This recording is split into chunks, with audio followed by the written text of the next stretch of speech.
Foundation of the magazine. Lucky Fresh, Juelz Santana, we in the building, live from Santana's World. And, you know, Dipset, it's no secret that you all had your trials and tribulations, you know, it's been documented. It's not a secret now, but you've been released from your contract from Cam. So let me get that straight to everybody. That doesn't mean I'm not a diplomat or it's no more diplomats. Like, I just couldn't do business with Cam. I am diplomats. When I say that, I mean, you know, Jim is diplomats, Cam is diplomats, we all diplomats in our own right. So, I mean, I couldn't do business with the person that was the, you know, supposed to be running the show and keeping everything in order, you know what I mean, and everything running. So, but that's all I want to put out to the people. Just because I couldn't do business with Cam, don't think it's like, oh, so he's not a diplomat no more. Like, nah, like, how can you say I'm not a diplomat? Like, you know, when you think of diplomats, what do you think of me? This is a part of my life that'll never go nowhere. You know what I'm saying? It means so much to me. Just as much as like I told people, you know, I got the new movement Skull Gang, but it's like, and that's what they rep, and I'm branding that so hard. But a lot of people are like, what's up with Dipset? Like, I'm always Dipset. So like, even when you hear the Skull Gang, like, I bring that Dipset too. I am Dipset. You dig what I'm saying? Like, but just the fans, they love when it's you, Jimmy, and Cam. They always go like, it's like, legacy. Y'all have a legacy straight up.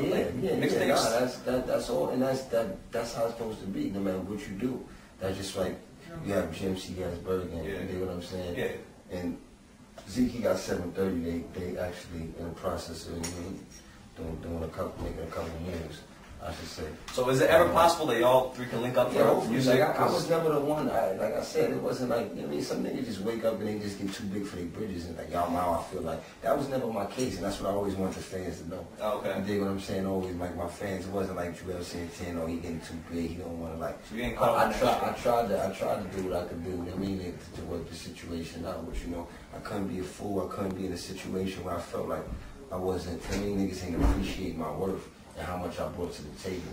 I mean, over the years, I was willing to, you know. Now, you already released shit, man. Like, you know, I could be at a lot of people, you hear a lot of people, they get in their little shit and they just get on these interviews and talk crazy. To this day, I never said nothing. I mean, bad towards Cam. They got to just let people know what it is because the business just wasn't right. You know what I'm saying? That's like right now, no matter how much you like a person or whatever with this Cam or whatever you're doing right now for this job, if they can't get your business right, it's like, it doesn't make no sense. Doesn't make sense. You gotta survive at the end of the day, especially if you help build something. Santana, you're somebody that grew up in Harlem. I mean, pretty much got uptown coming out your pores. It's not a secret. But you grew up in the early '80s and '90s. You know, it was a crazy time back then. A lot of people getting money in the street and all that. Good times. But just like they would say, it's bad times because you know that's when the drug era was definitely, crack era was at its peak. But it was definitely good times. People was getting money. I mean, there was a lot more unity in the community. Okay. You know what I'm saying? People took care of the hood and they looked out for people in the hood a lot more. You know what I'm saying? And the snitching shit just kind of took over. It's a new wave, new breed of niggas out here. It's kind of fucked up. Right? Can you think back to when you were like 12 or 13, just coming out your crib and just like some of the earliest memories of Harlem and just seeing like just flashy, you know what I mean? You just star-studded shit, like, you know what I mean? The newest cars, you know what I mean? The flyest bitches, earrings, I mean, just if it was hot, they had on half, it was half naked, but they was still fly. Like, it was crazy, you know what I'm saying? I ended up having nothing to show for that shit. Damn. So you're definitely from that, you know, that crack era in New York. But with the good side, you've seen like what the shit did to the communities and probably like your friends' mothers, your friends' fathers.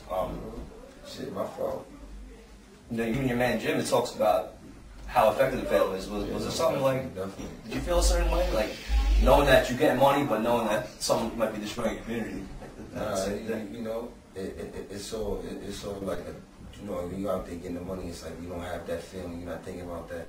You know what I mean? But then when you go home, sometimes you think of, you see a family member that's on drugs and hooked on drugs, and you know that's what you're out there doing. It definitely runs through your mind. But you know, at the end of the day, life is fucked up. Life is, I mean, so it's like, how do you deal with that? You want money, you feel like you need money, you want to be fly, you want to be fresh.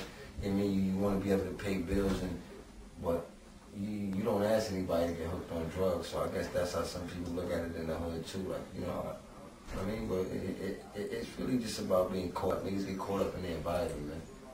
You definitely become a product of the environment, man. Wherever you from, it's so hard to not get involved with what's going on constantly.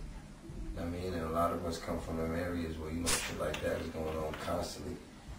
What was it like in your household? Come up Personally, like, was it a struggle for your parents to put money on the food? We all a little more comfortable. My pop wasn't around. You know what I mean? I got 4 older brothers.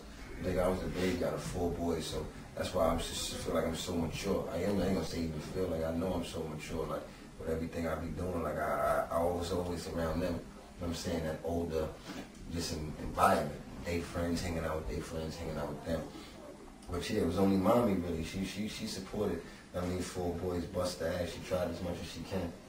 Even when she was broke, she tried to fix it. Doing whatever she had to, right? Yeah, shit like that. Mom's the truth, though. I mean, you know, I had a strong and solid grandfather, man. He was the chief. I mean, shout out to Grandpa. He lived to be 93 years old. You know, you got a young son at home. Definitely, you're a father figure to him. Is it hard for you to, like, because when your son sees certain images of you or people on TV, you know, that all comes with being a father. You know, at the end of the day, my son knows entertainment just as much as shit I did, and it's the truth and the shit I talk about. You know, I'm not actually living that life no more. I mean, that you know, it still pops. Don't get it twisted. Right. But you know, it's not like I mean, I still may tell a story right now. That's I mean, 5, 6 years ago when the nigga was really knee deep into the streets, which I mean everybody does. You know what I'm saying? Because you know. I mean, everybody ain't still selling drugs and out there, you know what I mean, doing half the things they say, but it's past internet. So that basically, make a long story short, that comes with just being a parent and teaching your child, I mean, when you're in a household, like, after they finish watching TV, be a parent. You think what I'm saying? I mean, teach them the difference in what they see on TV and what's right there in real life. But your son is young now. Are you worried about when he's like 13? You know how it wasn't that long for you when you were 14. I feel like I'm a great father, man. And you know, I got to learn a lot and see a lot at a young age, and I get to show him things. You know what I'm saying? And teach him things. You know, and just as much as I feel like I am gonna let him learn on himself, and he should learn on himself. I'm gonna be there to guide him and show him. You know what I mean? You got first-hand knowledge. Yeah, I can get him through things, I mean, easier than, you know, a father who ain't been through a lot of this shit I've been through, you know what I'm saying? When I'm 20, 25 years old, you know what I'm saying? And I witnessed a lot from the street end to the business end to the music end, is, you know. So I'm a schooler. School, right? And another big thing, you and your man Weezy been doing a lot of music, been doing music together. Internet blogs, they're all buzzing. Is the album gonna happen? Is it gonna like? The good thing about that, I keep telling people I don't like to talk about album done. You know what I'm saying? I'm just waiting for a couple business things to work through. I gotta holler at Weezy. I ain't speak to him in a minute. I mean, a couple weeks, 3, 4 weeks. We're ripping and running. Seen him at the BET Awards, matter of fact. Went over there and shouted him, but we didn't even get the link up the way we usually link up. But that's my nigga. I mean, and the album is done, so done, finished. Once we get through this label shit and how we gonna put it out, and you know, it's gonna come out. I Can't Feel My Face. Look out for that. That's what it is. A couple Mikey songs Fresh. I leaked too recently. Yeah, yeah, we heard them. So you know, everyone's fiending like. Yeah, they wanna know. They wanna know what it is. Yeah. You know what I mean? Between that and that cipher, niggas is on me right now. The BET cipher, right? BET cipher. You know what I'm saying? That was a nice one. That's what it is. Mikey Fresh, Juelz Santana, Foundation Magazine. We out. Let's go.